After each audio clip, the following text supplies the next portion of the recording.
আসসালামু আলাইকুম বন্ধুরা, আমি কল্পনা ডেইলিতে তোমাকে স্বাগতম। আজকে আমি খুবই মজাদার সোলপুলের টিফিন বানিয়ে দেখাবো তোমাকে।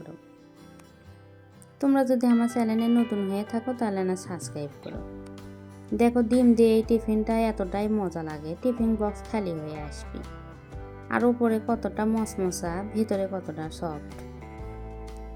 চলো কেন করে আমি টিফিনটা বানাচ্ছি তোমাকে কেন দেখাই। তার জন্য করে আমি 3টে ডিম নিছি। আজকে আমি 3টে ডিম দিয়ে টিফিনটা বানিয়ে দেখাবো। বড় সাইজের 2টে পেঁয়াজ কুচি করে নিছি, তাক দিয়ে দেন। এর মধ্যে এখন অল্প না কাঁচা পত্তের কুচিও দিয়ে দেন। ঝালটা আমি কমেই দেন, যেহেতু সোলপোল খাবি তো। এর মধ্যে এখন স্বাদ অনুযায়ী লবণ, হলদি, ধনের গুঁড়ো, জিরের গুঁড়ো সবই অল্প অল্প করে দিয়ে দিছি। তোমরা চাইলে কিন্তু এই গুঁড়োর পরিবর্তে ধনের পাতাও দেবার পারো। আমাকে আবার তো মনে ধনের পাতা খায় না, তো ওই জন্য আবার ধনের পাতা দেন না। ডিমগুলো ফেটে নেওয়া হয়ে গেছে। এইদিকে আমি হাফ বাটি দেখো ময়দার আটা নিছি। তার থেকেও অল্প সেনা কম চাউলের আটা নিছি। ময়দার আটাটা কম মনে হলো দেখে পরে আবার 1 চামচ দিয়ে দেন। এর মধ্যে এখন আমি একটা পুঁই শাকের পাতা কুচি করে দিয়ে দিয়েছি। সামান্য পরিমাণে আবার আদা রসুন পেশাও দেন। স্বাদ অনুযায়ী লবণ, সামান্য হলুদ, পত্তের গুঁড়ো দেন সামান্য, ধনের গুঁড়ো, জিরের গুঁড়ো দিয়ে ভালো করে হাততে মিঙ্কে করে নেওয়া লাগবে মিশেল করে। এর মধ্যে আবার শুকনো পত্তে ভাজার গুঁড়ো দিয়ে দেন। শুকনো পত্তে ভাজার গুঁড়ো দিলে কিন্তু খেতে খুবই মজা লাগে। এখন অল্প অল্প করে পানি দিয়ে একটা ব্যাটার করে নেব। তোমরা চাইলে কিন্তু এই গুঁড়োর পরিবর্তে ধনের পাতাও দেবার পারো। আর আমি ধনের পাতা দেবো না, তো ওই জন্যই করে মনে করুন শাক দিই। শাক দিয়ে খেতেও কিন্তু খুবই মজা লাগে। এদিকে দেখো আমি চুলোর তাওয়া তুলে দিস না, তাওয়াটা গরম হয়ে গেলে এখন ডিমটা ঢেলে দেন। ডিমটা যতটা সম্ভব মোটা করে ভাজবো, তো ওই জন্যই করে ঢাকে ঢাকে অল্প আঁচেই ভেজে নেব। অল্প আঁচে ইনকে করে ডিমটা ঢাকে ভাজলে দেখো কতটা মোটা হয়ে যায়।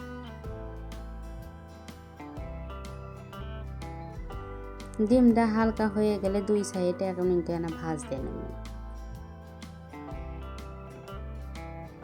যাতে ডিমটা 4 কোনো সাইজ হয়ে যায়। ভাজতে নেওয়া হয়ে গেছে, আবার ঢাকে দেব। দিয়ে 2-1 মিনিট পরে আবার ঢাকন আলোক করে দেব। এই সময় উল্টে দেব। উল্টো পিঠে ভাজা হয়ে গেছে, তো দেখো কত সুন্দরভাবে ভাজা হয়ে গেছে। আবার ঢাকে দিয়ে 2-1 মিনিট কম আছে জাল দেন। 2-1 মিনিট পরে ঢাকন আলোক করেছি, দেখো ডিমটা কতটা ফুলে উঠেছে। আর ডিম কিন্তু ভাজা হয়ে গেছে। আমি চুলোটা বন্ধ করে দিছি। এখন তাওয়ার উপরই সরলি দিয়ে কাটে নিচ্ছি। আমি ইনকে করেই কাটে নিচ্ছি। তোমরা চাইলে ইনকে করেও কাটে লেবার পারো, আবার লম্বা লম্বা করেও কাটে লেবার পারো।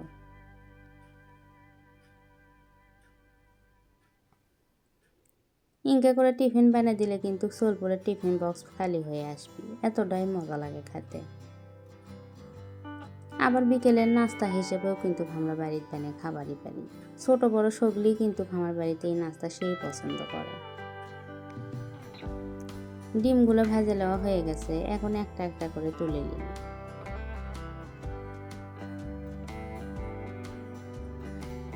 দেখো ঢাকে ঢাকে ভাজার কারণে কিন্তু অনেকটাই মোটা হয়ে গেছে। ইনকে করে এই টিফিনটা বানানোর জন্য করে ডিমটা যতটা মোটা হবে খেতে কিন্তু ততই ভালো লাগবে।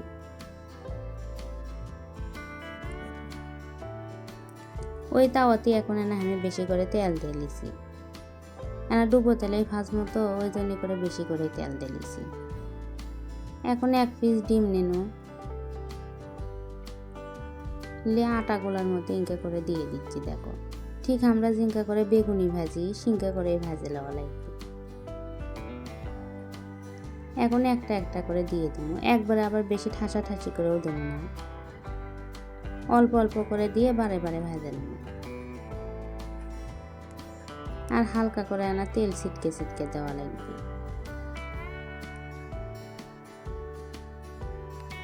এই সময় কিন্তু চুলার আঁচটা একবারে অল্প করে দেওয়া লাগবে, দিয়ে 8-10 মিনিটের মতো ধুয়ে ভাজা লাগবে।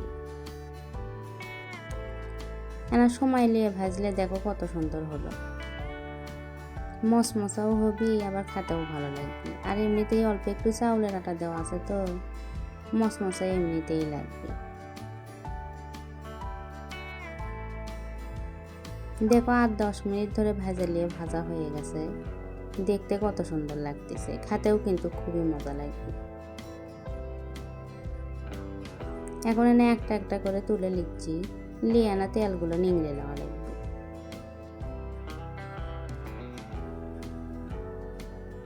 তোমরা যারা এখনো এই নাস্তা বানিয়ে খাওনি কিংবা সোলপোলে টিফিন হিসেবে দাওনি, একদিন হলেও দিয়ে দেখো, খুবই পছন্দ করবি। সোলপোলারা হোক সেটা আর বড় মানুষই হোক ছোট বয়স্ক মানুষই হোক, এই নাস্তা কিন্তু সগলিরই সেই পছন্দ হবে। তোমাদের কাছে যদি আমার ভিডিওটা ভালো লাগে তাহলে না লাইক কমেন্ট শেয়ার করো। আজকের রান্না এই পর্যন্তই, দেখা হবে আবার নতুন কোনো রান্না নিয়ে।